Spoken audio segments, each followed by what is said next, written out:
Okay, good afternoon. Welcome. And hope everybody is having a good time.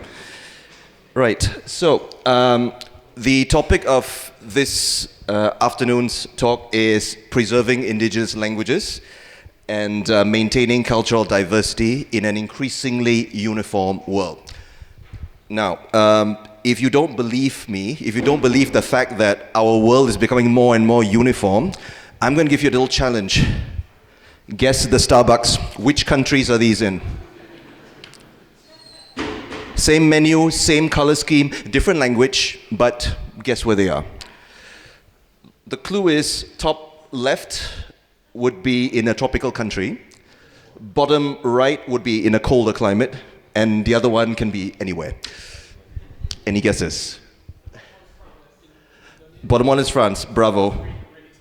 Yes, yes, I should have blurred it out, but it's French. Yeah, so that's in Paris, in Alésia, right next to the Burger King.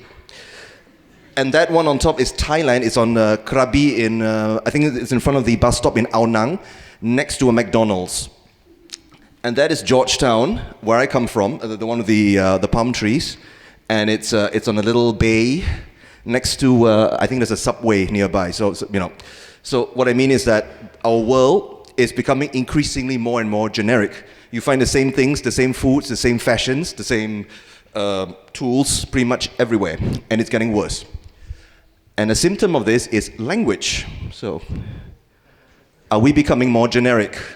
Is the way we speak, the way we think, the way we express ourselves becoming more and more, cookie cutter, uniform across different countries? So the Starbucksization of world culture is what I call it, because, Starbucks is everywhere, with the same menu and all that. So, cultures separated by vast distances due to globalization are being affected in many ways. And one of the symptoms is language. Human languages are becoming more and more alike. So, in a language like German, the standard German is becoming, taking over different dialects. France went through this a long time ago. And if you talk about minority languages, indigenous languages, it's even worse. So continuing on the slide, we have, of course, technological advancement, which allows us to communicate instantly with people on the other side of the world, provided we communicate in the same language. And this is the problem. When in the age of the internet, more and more websites are in English or one of the major languages, and who wants to read a blog post written in Lakota, for example. So hence, there we go. In the age of information, major languages are continuing to replace languages with smaller numbers of speakers, eventually driving most to extinction. So there we go. So these are the statistics. If you look at languages online versus languages that we speak in real life, so in this regard, probably 1.2, 1.3 billion people speak Chinese. In fact, the number of websites, I'm trying to use the pointer, yes. So the number of websites in Chinese is minuscule. Oh, okay. Right. The top, you can see the round circle. Compared to English, more than half of all content on the internet is written in English. Granted, China has very strict censorship laws. You can't just post anything online, so maybe that's why. But still, English is the main language. Interesting enough, you see the 10th largest, 10th largest language is Landa. Anybody knows where that is spoken? It's indigenous to Western Pakistan. Western Punjab, so between Pakistan and India. And it's pretty much, but very little presence online. German is quite, Russian, of course. German has a big presence, French, Spanish, French, Japanese, But that's about it, really. Okay, so it's interesting. If we go to where languages come from, a large number of languages are spoken in Asia, and so these are not the number of speakers. These are where languages come from, and where they originate. So as you see what I mean. So here we go. So a lot of languages come from Asia, Africa, and the Pacific. European languages are tiny. You see here. It's not even. I don't even know how many languages are spoken in Europe. 100.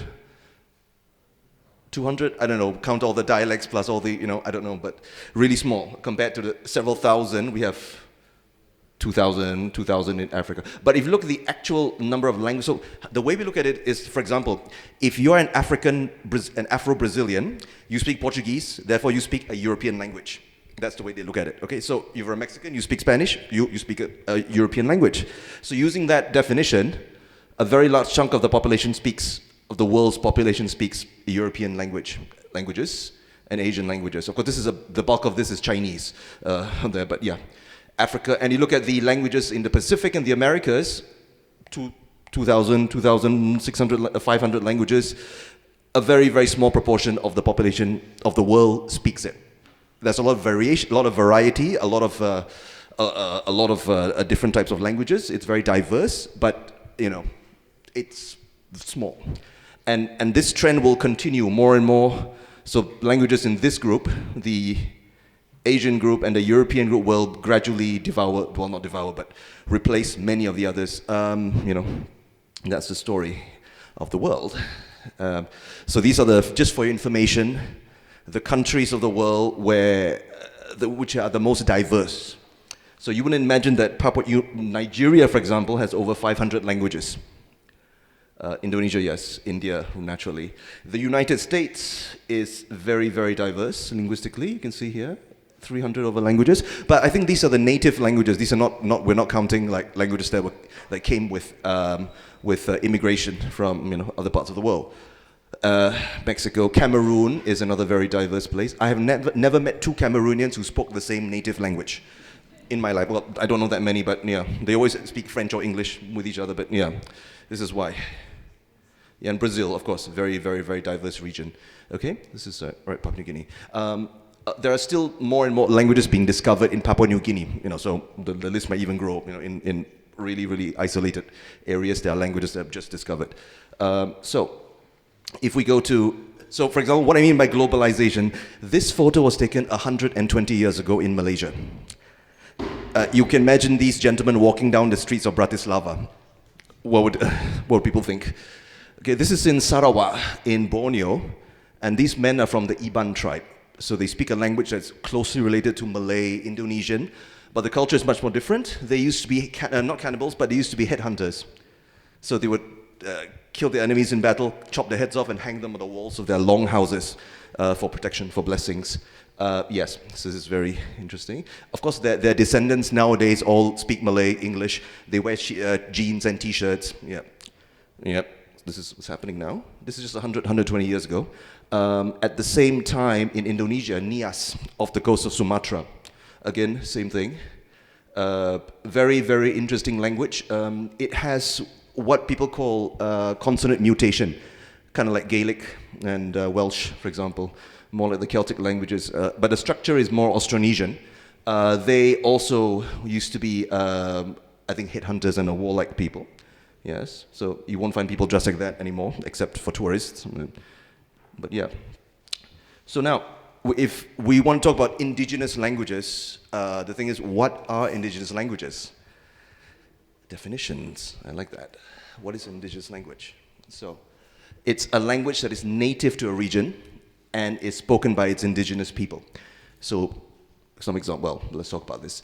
This is important. This language is from a linguistically distinct community that originates in the area. So it has to be unique.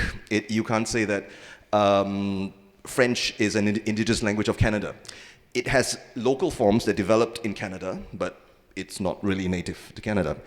Of course, indigenous languages are not necessarily national languages, and national languages are not necessarily indigenous languages. So this is a problem because if you go to Australia, there are hundreds of languages. English is the official language. Yeah, so full stop. Yeah, you can imagine what goes on. Okay. Now, so according to UNESCO, approximately 600 languages have disappeared in the last century. And this is growing. This list is growing. And they continue to disappear at a rate of about one language every 2 weeks. This is true. Up to 90% of the world's languages are likely to disappear before the end of this century. And if current trends are allowed to continue, pretty soon you only see the top 10 languages on that list. Those might survive. Probably those will survive to the next century. Yeah, that's it. So we'll all be speaking English, Chinese, Spanish, and and all that. Okay. Yes. So this is the problem. Children learning languages. When you want your language to pass on to the next generation, it's very, very important that children learn to speak it and to use it. Are allowed to use it, to play in it, to fight with their friends in that language and to curse in it. It's very important to that's passed down. The problem is that many language communities are losing that. There are communities that are very vibrant, that were very vibrant 50 years ago, but now it's children are speaking English or the dominant Spanish, or especially in the Americas, English, Spanish, and they don't speak Nahuatl or some other native language anymore. And this is growing. This is a growing concern. Of course, the bottom line, in an increasing number of cases, indigenous languages are used only by elders. And this is true for languages in the Americas.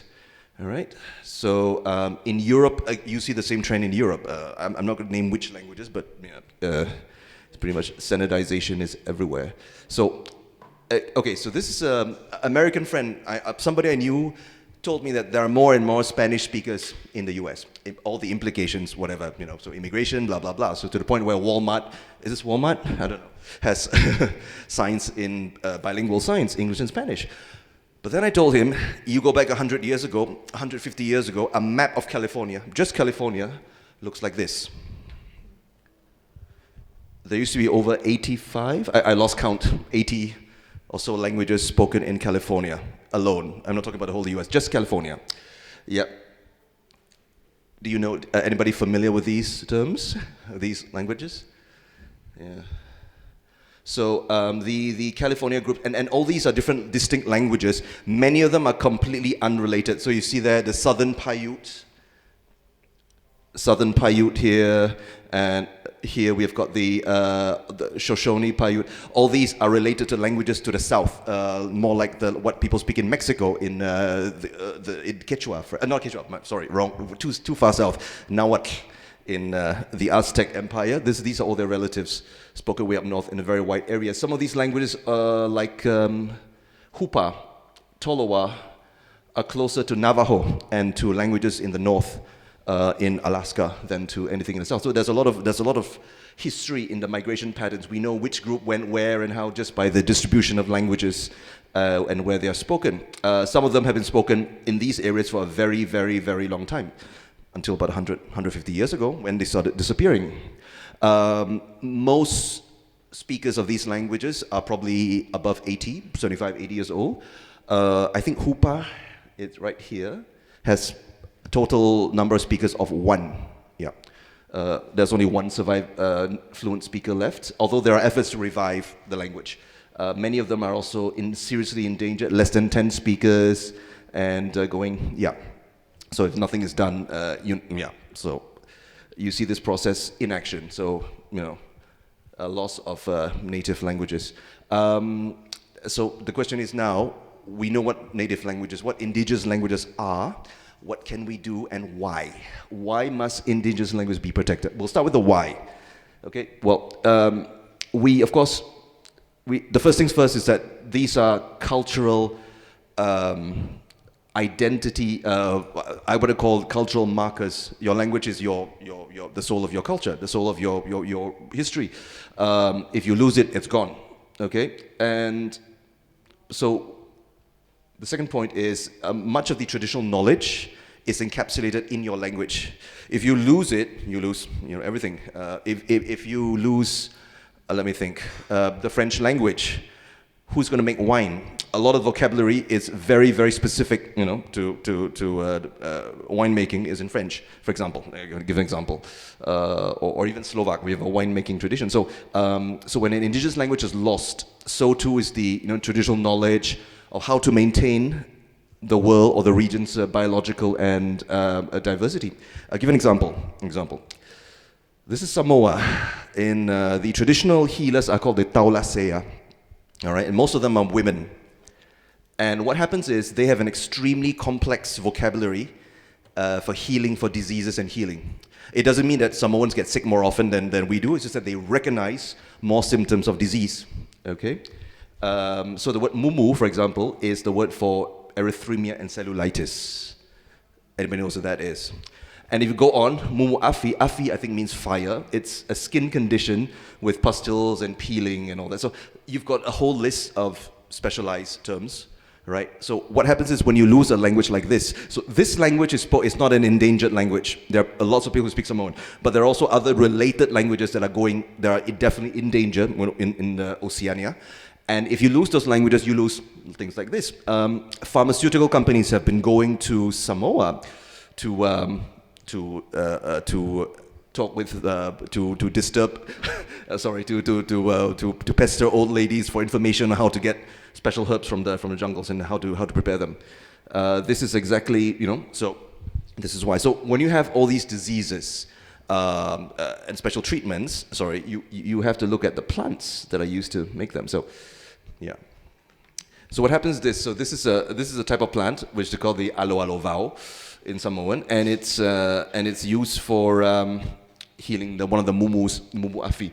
See, this is a very good source if you can see it. I've got red-green color blindness, so I can't see the red very well, but I think it's here. Yeah, you can see this. The source. It's basically a corpus of extant corpus of literature on Samoan traditional healing. Okay. Right. This is, by the way, is the traditional cloth from Samoa. Very beautiful. All right. So if you look at this from a perspective of different cultures, like, for example, Polynesian words for seafaring is very well developed. If you lose the language, then all that will be gone. Okay. So slowly. Yes. So customary laws of indigenous communities are often set out in their languages. And if the language is lost, the community may not fully understand its laws and system of governance that foster its future survival. So if you lose the traditional language, you lose the laws, you lose how the society is run, basically. And in many of these communities do not have a written language until very recently. So a lot of the traditions are all orally, they're oral. So lose the culture, lose the language, and everything else just falls apart. The loss of indigenous languages signifies not only the loss of traditional knowledge, but also the loss of cultural diversity. There's a very big problem in North America and in Australia with alcoholism, with people who are suffering from, I guess, depression, simply because of, among other things, they've lost their culture. They're losing their culture, they're losing their language to the overall, I call them the bullying languages, English, Spanish, language of the majority. If we look at in Canada, this is Nehio Wiasowe, which means the culture of the Cree. And what happens is the different cultures of the world, the different cultures in North America in particular, they have a very, very, very intimate relationship with themselves and with their surroundings. So there are things to do. If you hurt someone from another tribe, you have to do something. If you cut down a tree, you have to plant it back or something like that.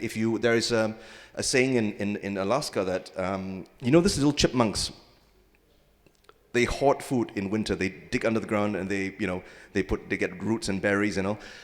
A lot of the natives actually steal it from the chipmunks. But then they always leave half of it, so that poor chipmunk, when he wakes up, says, "Oh, my food is still there." So that's part of their culture. And if you take more than half, bad things will happen to you or something like that. So it's a belief. It's a way of interaction with the environment, and it's all rooted in language. And these laws are passed down. So, yeah, wako to win means kinship, how you're related to different people, different things, different things in your environment. And the way they look at it is it's based on circles. Everything is connected in a circle. So circles are used to represent the unity of humanity, the ecology, and the ecosystem. Okay, wako to win sometimes physically, takes on the form of a circle. When people meet for a gathering, they always gather in a circle. For example, this is it. Okay, pasta mo win means breaking relationships. So if you do something bad to somebody, how do you atone for it? How do you redeem yourself? So is that? And then yes. Win means setting things right. So you made a mistake, what do you do? So things like that. So yes, this is the traditional house that they live in the area. Okay, the Cree. And right, now the question is this: what can we do? Yes, very important. All right, let me check the time. So, good. Excellent. So as speakers of majority languages, I think, who speaks an indigenous language to your part? Yes, I know you. Yes, okay, great, very good. So these are native languages to you. Good. And keep on doing it. Don't stop. So, important thing, government support. Governments play a vital role. If the government doesn't care about it, it's gone. I mean, really, our world today is run on social systems. If your society doesn't support this, then it's difficult. Education for children is very, very important. In Malaysia, some smaller language groups, especially in Borneo, they're losing their culture, but people are making effort to get the local government to at least, have textbooks written in their language, because if you teach a child in their native language at the beginning, the early years, the transmission is much better than if you force them into a new environment where they speak a completely different language. So in Malaysia, the peoples in Borneo, they speak an Austronesian language, usually related to, but it's different. It's like, I guess, Slovak and French, Slovak and English is that different. Okay, but in the same overall family. So kids who go in, they're like basically thrown into the sea and forced to swim, really. So, but with education beginning, especially in the early years, in their native languages, then their performance goes up, the teachers are happy, and the kids are happy as well.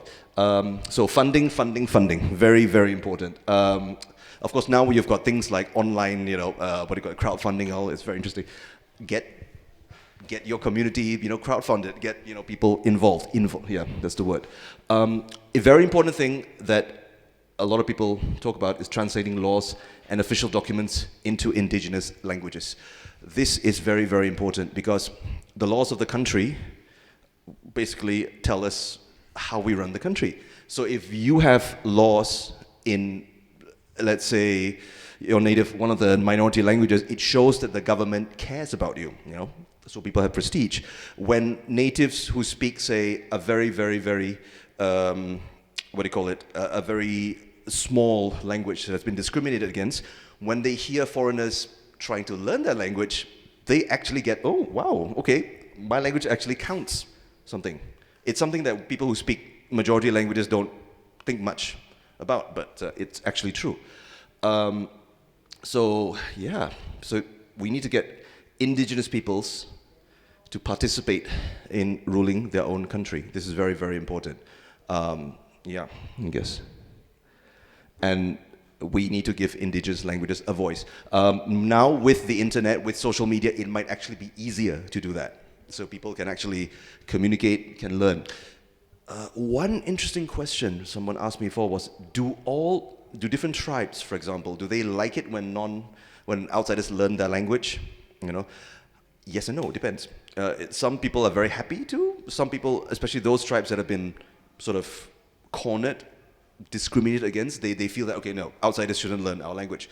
But in any case, we're going in the right direction. I think this is a very exciting time because with the internet, with social media, people from minority groups are realizing that, oh yeah, I can speak my language and I can use it as well. There are apps, I think, to learn languages, isn't it? Yeah, I can't remember which one. Do you know? Yeah, like Lakota. Yeah. So like different languages. I think from Canada, from the US, they're actually doing this, which is good. And so if you can help out, do it. Okay, so Bolivia is an interesting example. In Bolivia, Spanish is the official language. But there are 36 co-official languages, depending on where you are in Bolivia. Anybody from Bolivia who has lived in Bolivia? No. Drats. Okay, fine. No worries. Some of them some are spoken by quite a large number of speakers. I think, there is Aymara, there's Quechua, Aymara here. Some of them are less commonly spoken. Guarani is spoken. I think somebody's talking about Paraguayan Guarani. There are different dialects spoken. This is the Bolivian version. I think. So, other countries, Colombia, indigenous languages are constitutionally recognized as official language in the territories. Ecuador is doing a very good job as well. Paraguay is interesting. Paraguay fascinates me. I don't know, it's like, do people speak Guarani on the streets as well? Yeah, wonderful. That's wonderful who have said it. That's good. And so if they can do it, why can't other countries? Peru, yes, I've met a few Quechua speakers and Aymara speakers from Peru. That's going on as well. I think you can even there are a couple of YouTube pages that show people singing pop songs in Quechua or Aymara, I think.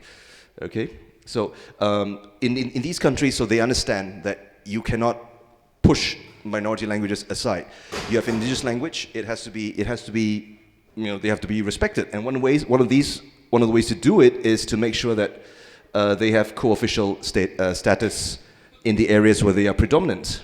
Okay, so for endangered languages, I won't say languages that are going extinct. I say sleeping languages, to use the term. I like to use this term a lot. I've heard Alan King use it. I've heard Gilad Zuckerman use it. Sleeping languages. Okay, so a very, very good example is Hebrew in Israel, which has been sleeping for a couple thousand years, coming back to life. So it's doable. It can be done. And like I said before, raising the prestige of indigenous languages by promoting their use in public administration and academia. This is one way to do it. One argument that I heard about Breton was that people who studied Breton in France are speaking with a French accent. Have you heard this before? Or people who speak Basque, they have a Spanish accent when they speak Basque. It's a very, very common thing. I have mixed feelings. Like I say that languages evolve no matter what. So whatever influences come in, it's fine. If you speak Gaelic with English vocabulary and English syntax, does it mean you're not speaking the language properly? I don't know, because you're surrounded by a majority language that has a much more powerful impact on the world. So, what do you think? I think it's okay to to have foreign influences as the languages evolve, because this is just me. Final point: speak. All right. I think this is very, very, very important. If you live in a community where there are native indigenous languages that are going extinct, if they allow you to take part in their community, take part. Do documentation, do create content, help them create content, do apps. I don't have my phone. Create phone apps to learn language. You can learn. I think a couple of Salesian languages. You can. There's an app called First Voices from Canada, where you can have like 25 different languages, how to say hello, goodbye, everything, wordless, and it's growing every day. Yeah, I think that's about it. Let me see, what time is it? Oh, lovely. Okay, so this is, all right, so other ways, before we a couple more minutes, we can. So other ways we can look at it is the internet, YouTube, social media, online resources. I don't have any listed down, but one very, very good resource for languages in North America is called First Voices, firstvoices.ca, which is an excellent list of stories, poems, word lists in various languages. I think they've got the major ones, Cree, they have got, I think, Hunkaminam, they have languages from the west of Canada and Mohawk, I think. Yeah, I think so.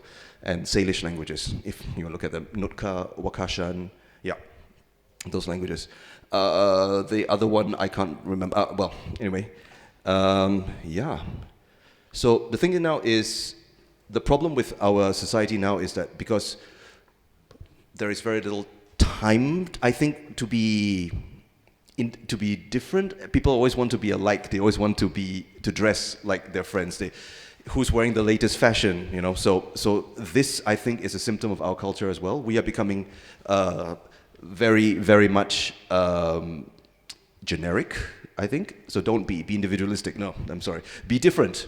Learn your language. If you come from a family background where your ancestors speak a minority language, learn your ancestors' language. If you're Irish, learn Gaelic, for example. I mean, if you're from Normandy, learn Norman French. No, it's not here. But anyway, yeah. So this is very, very important.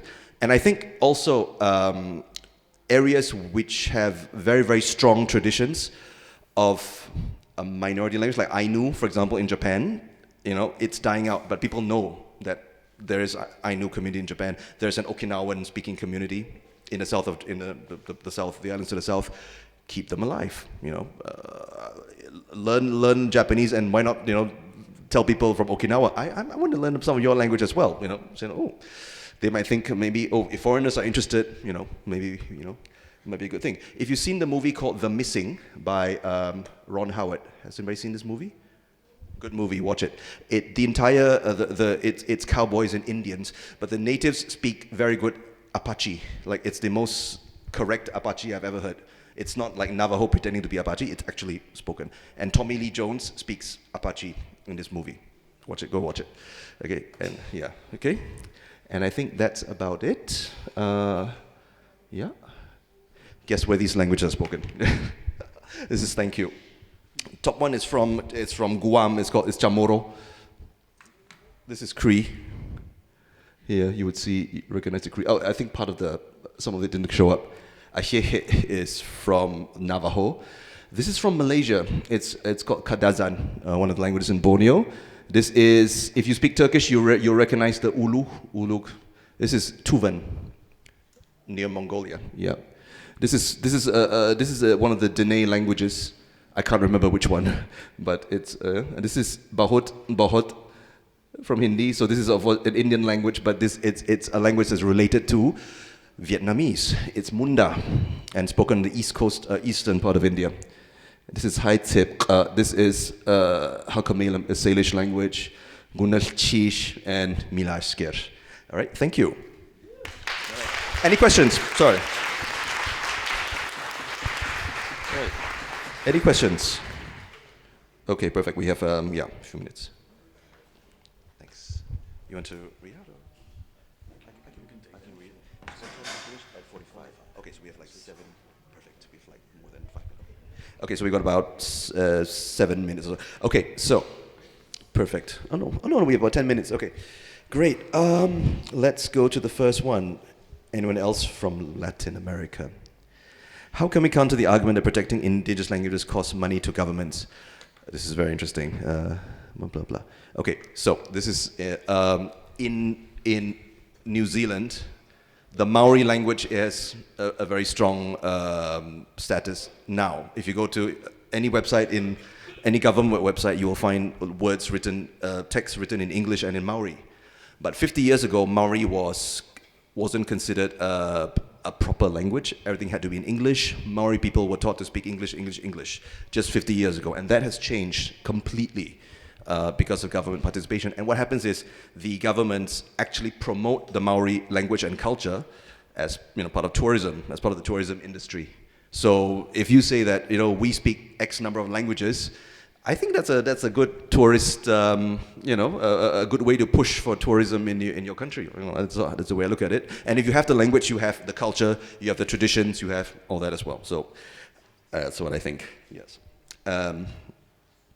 Which indigenous languages are present in this room? This is a very good question.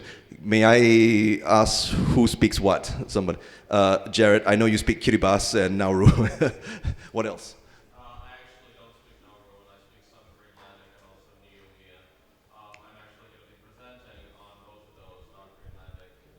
Lovely. He's going to sing in Hawaiian. Yeah, please. Yeah. Okay. See Mr. Jared Gamble. Okay. Anybody else I saw? Yeah. Which? Sorry. Yes. Corsican. Ooh, interesting. Okay. Yeah. Belarusian. Okay. Okay. Belarusian. Yeah. But that's an interesting case. If people think that Belarus would all speak Belarusian. Actually, yeah. It's under a lot of threat from Russian. Irina. Yes. Yeah. Sami. Yes. Yes. She speaks Sami. Sorry? Okay, we'll talk further after this. Interesting. Yes. You speak Nahuatl? Oh, good. Wonderful. Yes. Yes. You speak Hani. Ooh, okay. Anybody knows where that is spoken? No? It's one of the southern, southwest of China. One of the language. Okay, Hani. Ooh, interesting. Yes. It counts for like Hakka. This is debatable. Yeah, people say that. Yeah, if you speak Hakka, is it considered an indigenous language? I say yes. I mean, anything that's not Mandarin is, indigenous language. No offense, Mandarin speakers. I think it is. Yeah, my family as well came from the southeast of China. We speak our own dialect as well. Yeah. Does it count? Probably. I think it does. But China has a lot of, yeah, like honey, and on the other side, a lot of different tribal groups as well, with many minority languages. I think in Guangxi, it has, one of the languages has some sort of official status. I can't remember which one. Zhuang, is it Zhuang? Okay, yeah, the one that's quite closely related to Thai. They have you can get documents, government documents in Zhuang. You can, in Guangxi, one of the dialects. Yes. Anybody else? Oh, sorry. Yeah. Yes. This is incredible. Yes. You see, this is exactly what I'm talking about. We need, support writing fonts for them. Okay. For apps and for computers. Okay, interesting. Samaritan. Okay, very, very, very interesting. And yes, Dr. Kili. Tamang and Sherpa, yeah. Very important. In Nepal, people think everybody speaks Nepalese. Not true.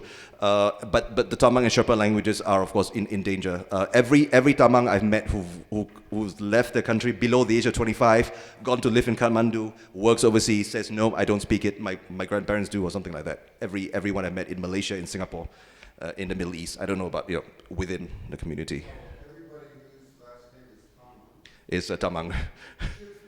In theory, yes. But they don't necessarily do it. Yeah, see, that's the problem. Yeah, so okay, interesting. Oh, okay, I've lost.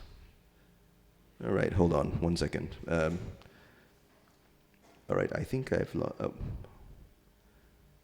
Oh, sorry, Nino, can you, sorry about that. I've lost it, yeah. That's your passcode. Yeah, sorry, can you put your...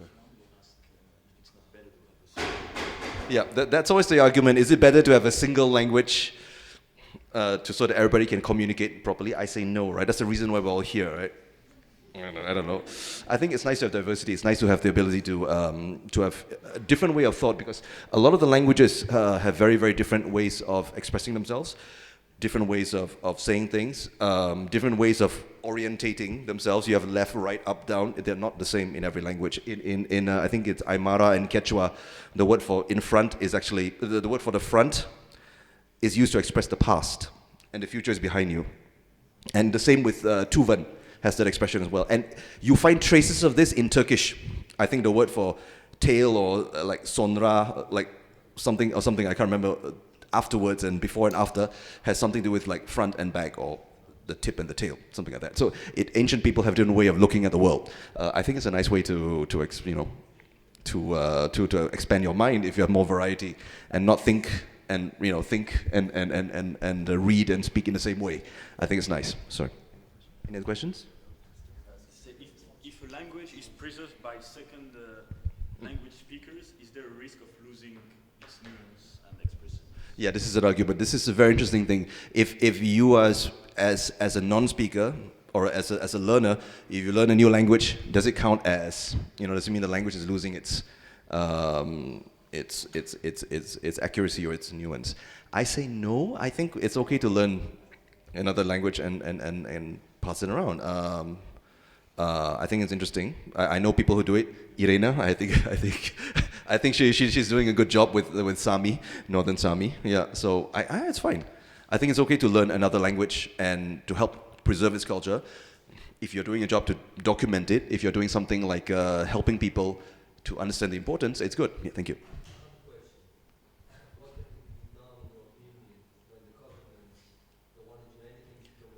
Yeah, this is interesting. Yeah, some countries are very, France is not particularly a good case scenario, but yeah. This is interesting. What happens when the government says, okay, it's better to have one standard language, and everybody else can just keep quiet and not die out? But yeah, this is interesting. I think it's very, very important to push this with your local government. If not, take things in your own hands. I mean, don't start a revolution, but use the internet. Get people together. Get people in your local community interested in the language. I think when I was in school, there was a small group of people who wanted to promote the use of Chinese dialects. They're not really endangered, but many kids in my part of the world are speaking Mandarin Chinese more than, say, Cantonese, Hakka, Hokkien, Hainanese. So the kids actually got together and started having classes. Yes, there was a Teochew class as well, whereas, yeah, for interested, yeah. So I think this is what we have to, from the grassroots level. And once more and more people get involved, I think people will take notice. I think governments will take notice. You say, oh yeah, you see, this language is going extinct, but people are learning. That's what I think, I don't know, be positive. You know, yeah. Okay, I think we have a couple more questions, and yeah, thank you. Yes.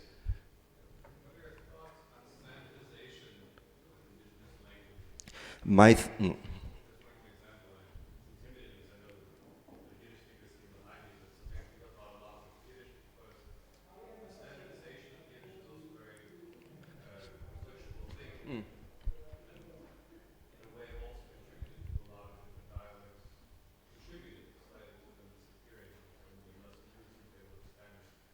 Yeah, this is a problem as well with language in Africa. Many of them have so many dialects. Like, I know people who speak, one guy who speaks Igbo who cannot understand his neighbor because different dialects and all. So they speak English with each other. Yeah, with standardization, I would say if you can keep your languages preserved, do it. But if you really cannot, then you have to find a way to standardize it. With Yiddish, I understand because the community has never been like one country. You never had a government that says Yiddish is an official language, so it's always like separate. And also, I would say speak the way you speak or the way your ancestors speak if you can. Like if you really cannot, if you really, there's like some of the languages on my previous slides where there are 10 speakers or less, you know, yeah, you find a way to do it. There are communities in Canada that are learning Chinook jargon. Have you heard of it? It's a language that developed out of the trade, I think it's fur trade or with people in whaling, Europeans, Hawaiians who go and work on the coast of Canada. When they interact with natives, they develop a language that is a simplified form of one of the native languages, like very simplified, with a mixed vocabulary, French, English, you know, a few native languages. And the tribes, many people in those areas are learning that language as a way to assert their identity, even though their ancestors spoke this and also their native language, but now they're speaking Chinook as a way to affirm their identity. So I think that's, you know, kind of doing it. All right, I think, what time is it? Yeah, we have 2 more minutes. I don't know if anybody... Oh, yes, last question, please. I'm a headmaster at a language school in Denmark, and I have always thought that in the not far future, I would have to close my school because there are so much electronic translation. Yes. So now, watching your nice performance here, No, thank you. I agree with your points, but I got to think that this electronic translation could support small languages. Yes. They were recognized. There's a need for one language to disappear. Yes, there is. Thank you. Yes, this is interesting. Do you have any native languages in Denmark that are endangered? I know that there are some dialects, but there are some dialects that are probably not. There's probably some dialects or something that are not, you know, being taken over. Yeah, it's a way to do it with language learning. The internet is very important. Interaction is very important. You can use the internet to communicate with people from everywhere else, a lot of different places. It brings us together, and I think this is very important. It's connectivity. The world is becoming smaller and smaller, but in a way, people can talk more and more with each other in different ways, so you can learn more. I think that's it. Okay, I think that's about it. Thank you.